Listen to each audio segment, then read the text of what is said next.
नमस्कार दोस्तों, आप देख रहे हैं एग्रीटेक गुरुजी और मैं हूं आपका दोस्त सुरेश जाट।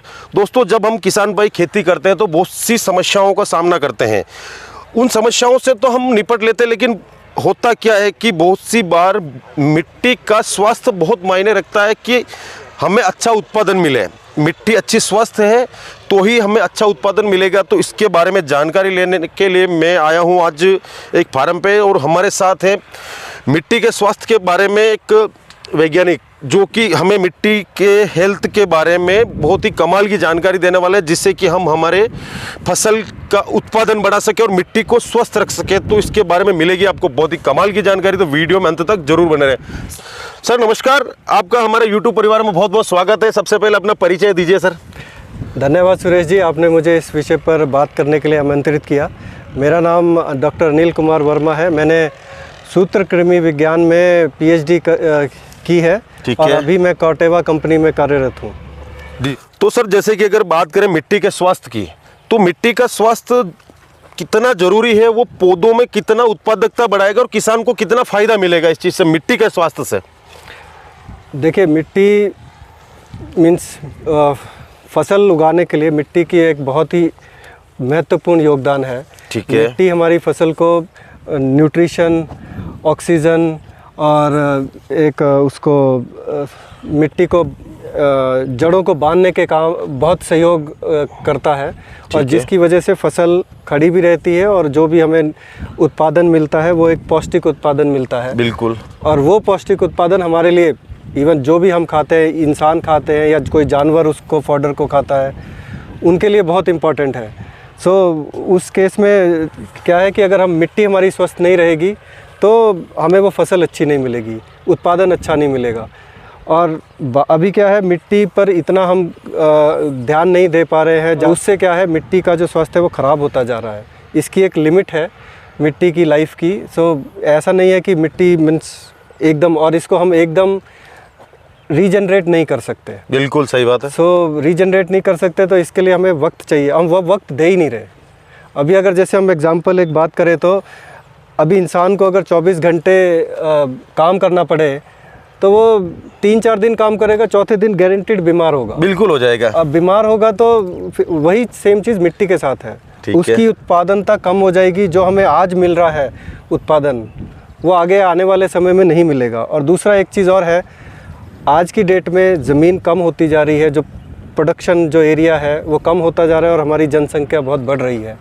उसको मीट आउट करने के लिए हमें एक क्या बोलते हैं, उत्पादन हमारा बढ़ाना ही पड़ेगा, और वो उत्पादन उसी कम ज़मीन पर ज़्यादा उत्पादन चाहिए। बिल्कुल। ज़्यादा उत्पादन के लिए अगर मिट्टी स्वस्थ नहीं होगी तो पॉसिबल ही नहीं हो पाएंगे। पॉसिबल ही नहीं है। जिस तरह इंसान का स्वस्थ रहना जरूरी, उतना ही जरूरी मिट्टी का स्वस्थ रहना भी है। और इनडायरेक्टली बात करें तो देखिए, अगर मिट्टी स्वस्थ नहीं होगी तो इंसान भी स्वस्थ नहीं रह सकता। बिल्कुल सही बात है। पौष्टिक आहार जो हमें उससे मिल रहा है, हमारी पूरी लाइफ मिट्टी पर डिपेंड है। मिट्टी से जो भी क्रॉप आ रही है, जो भी फसल आ रही है, वो हम कंज्यूम करते हैं और वही हमारे को स्ट्रेंथ देती है। अगर मिट्टी से स्वस्थ नहीं तो हम भी ठीक नहीं। इनडायरेक्टली मिट्टी का स्वस्थ रखना हमारे लिए उतना ही इम्पोर्टेंट है जितना हमें सांस लेने के लिए ऑक्सीजन का। बिल्कुल बिल्कुल, वो ये बात बहुत बढ़िया बताई आपने। मिट्टी स्वस्थ होगी तो हम भी स्वस्थ होंगे जी। तो जैसे कि सर, मिट्टी के स्वास्थ्य की हम बात कर रहे हैं, तो इसको कैसे बनाए रखा जा सके, यानी कि मेंटेन किया जा सके, और इसको आगे भविष्य में कैसे बढ़ाया जा सके?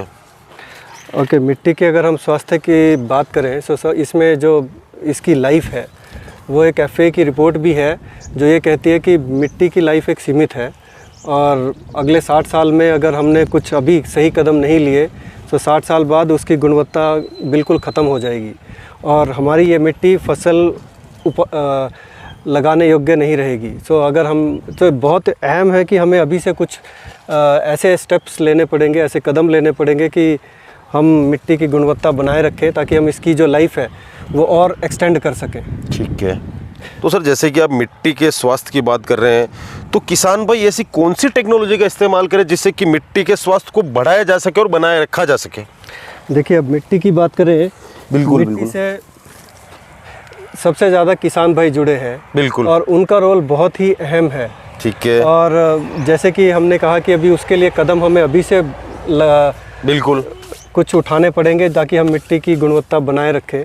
और लेकिन इसमें सिर्फ किसान भाइयों का रोल नहीं है, लेकिन इसमें साथ साथ जितने भी हमारे इसमें जुड़े सरकारी संगठन हैं, प्राइवेट कंपनीज़ हैं, गैर सरकारी संगठन हैं और जितने भी लोकल बॉडीज़ हैं जो एग्रीकल्चर से जुड़ी हैं, उन सबको मिलजुल के कदम उठाने पड़ेंगे ताकि हर तरफ से हम सॉयल को जो हेल्थ प्रमोट करने के लिए जितने भी सहयोग चाहिए, जो प्रोविज़न्स जो भी चाहिए, वो सब उनको मिल सके। अगर फार्मर को सब चीज़ अच्छे से मिलेगी तो वो भी उपयोग करेगा।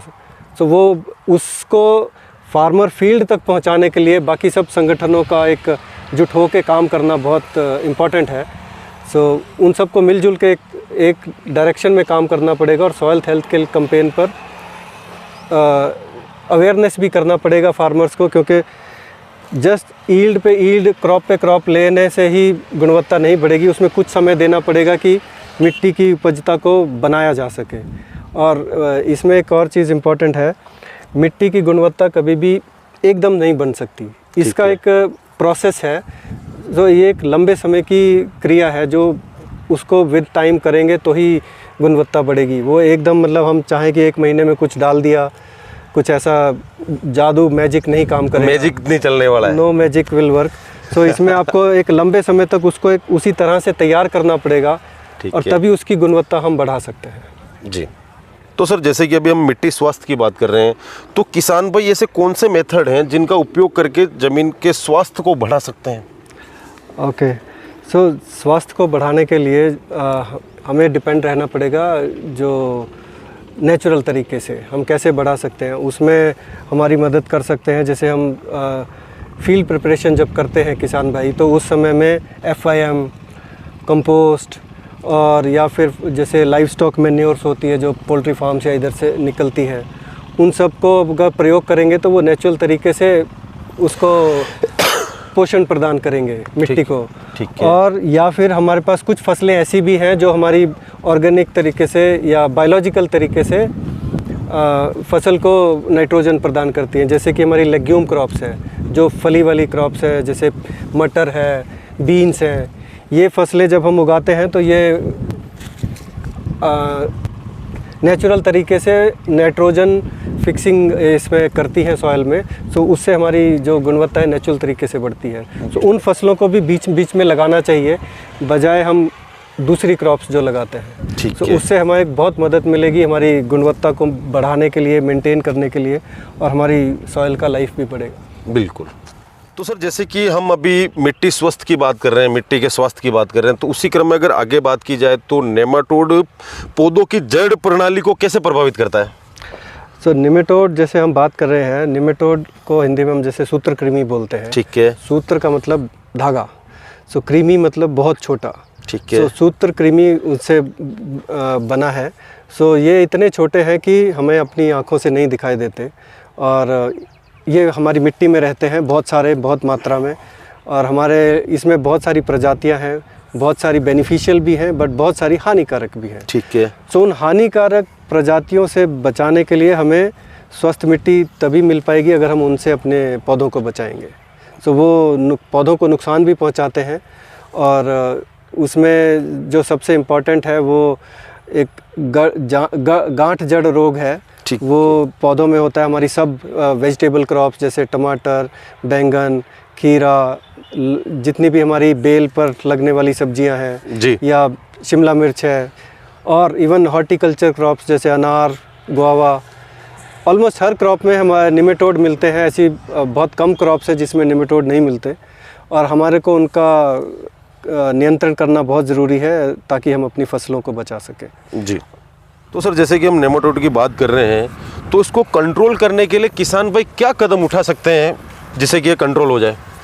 देखिए, जैसे कि हमने बात की, जो निमेटोड या सूत्रकृमि हम कहें, ये ज़मीन के नीचे रहते हैं, जड़ों में रहते हैं। ठीक है। और उनका कंट्रोल करने के लिए हमें जड़ों पे ही कुछ उसी जगह पे एक्शन करना पड़ेगा ताकि हम उनको नियंत्रण कर सकें उनका। ठीक है। तो उसके लिए जो किसान भाई अगर अपने नेचुरल तरीके से चाहते हैं तो उसके लिए जो प्रयोग हम कर सकते हैं वो है, एक तो मिट्टी का सौर करण कर सकते हैं। कैसे? सॉइल सेलराइजेशन, जैसे आप अपने खेत को प्लोइंग करके खाली छोड़ दीजिए जब गर्मियों के समय में, ताकि वो ऊपर का जो है उसको और उसमें 1-2 बार प्लोइंग करें, ठीक है, ताकि जो मिट्टी के जो अंदर निमेटोड्स हैं वो एक्सपोज हो सनलाइट से, और जैसे जैसे वो सनलाइट से एक्सपोज होंगे वो उसमें मर जाते हैं। ठीक है। और दूसरा ये है कि हम फसल चक्रण भी कर सकते हैं। एग्जाम्पल जैसे हम मैरीगोल्ड क्रॉप लगा सकते हैं बीच में। मैरीगोल्ड क्रॉप क्या है, वो फ्लावर क्रॉप है, सो गेंदे का फूल जी। सो उससे क्या होता है कि उस पर निमेटोड नहीं अफेक्ट करते। ठीक है। सो और उनका एक लाइफ साइकिल है, सो वो लाइफ साइकिल टूट जाता है, सो वो मल्टीप्लिकेशन नहीं हो पाता, और जब आप उसके बाद नेक्स्ट क्रॉप लगाएंगे तो आपको उतना डैमेज नहीं होगा। बट ये तरीके हैं जो आपको सिर्फ थोड़ा सा सप्रेशन दे सकते हैं, बहुत ज़्यादा कंट्रोल नहीं करके देंगे। ठीक है। क्योंकि ये बहुत नीचे तक ज़मीन में रहते हैं, तो आप उतना कंट्रोल कर पाना बहुत मुश्किल है आसान नॉर्मल तरीके से फार्मर को। ठीक है। बट ये 2 तरीके अपना सकते हैं। बट उसके अलावा हमें पूरी तरह से कंट्रोल करने के लिए अभी तो मार्केट में रसायन भी उपलब्ध हैं, और कुछ रसायन ऐसे भी हैं जो आने वाले हैं जो हमारे निमेटोड्स को ही डैमेज करते हैं, बाकी हमारे किसी बेनिफिशियल को नुकसान नहीं पहुंचाते। सो ऐसे सेफ़ केमिकल हम यूज़ करेंगे तो हमारे फसल भी सुरक्षित रहेगी, बेनिफिशियल ऑर्गेनिज्म भी सुरक्षित रहेंगे जितने भी मिट्टी में हैं, और जो हमारी सॉइल को नेगेटिव इम्पैक्ट भी नहीं करते। सो इनडायरेक्टली हमारी सॉइल हेल्थ को भी बचाने में हेल्प करते हैं।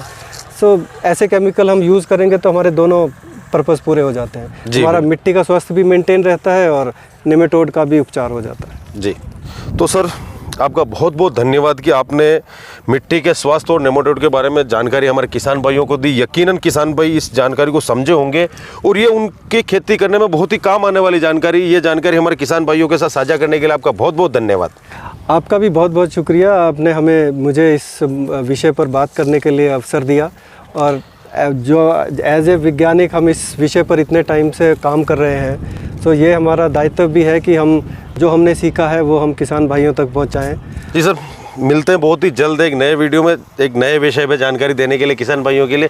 जब तक के लिए नमस्कार सर आपको। नमस्कार। तो दोस्तों उम्मीद करता हूँ कि वीडियो आपको पसंद आया होगा। वीडियो पसंद आया तो वीडियो को लाइक कीजिए, शेयर कीजिए। फेसबुक पे देख रहे हैं तो हमें फॉलो करें, यूट्यूब पे देख रहे हैं तो हमें सब्सक्राइब करें, क्योंकि आपको खेती किसानी के ऐसे वीडियो हमेशा मिलते रहते हैं। तो मिलता हूँ दोस्तों बहुत ही जल्द एक नए वीडियो में। जब तक के लिए जय जवान जय किसान। जय किसान।